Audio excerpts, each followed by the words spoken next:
तो कभी आपने बात की हिंदू राष्ट्र की उनसे? नहीं, जरूरत ही नहीं। हम कभी सरकार के भरोसे हिंदू राष्ट्र के नहीं है। एक बात और बड़ी विचित्र। कैसे बनेगा? मान लो आप हिंदू, इस देश का हिंदू अपने आप को पहले कट्टर हिंदू बनाए, तब भारत हिंदू राष्ट्र। कट्टर हिंदू की जरूरत क्या है?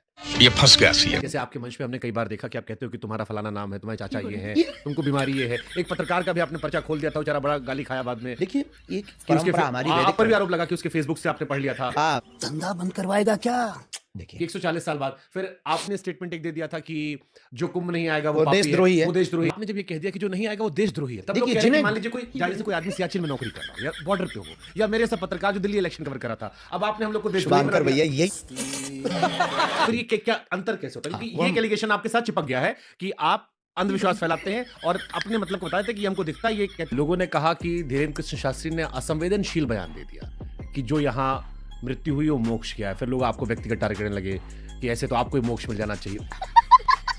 बहुत हर लेवल पे गया। हर लेवल पे तो गया। आपको लगता है वो असंवेदनशील बयान था जो कुंभ पर आपने दिया? अब अगर हम किसी गरीब को कहें कि पैसा सब कुछ नहीं होता है, तो वो कहेगा महाराज हमें पहले दे दो फिर बताएंगे। तो ये वहां तो ज्ञान की शून्यता हो जाती है। इतना तो हम भी समझते हैं, लेकिन समझाने के लिए आपको कुछ तो कहना पड़ेगा।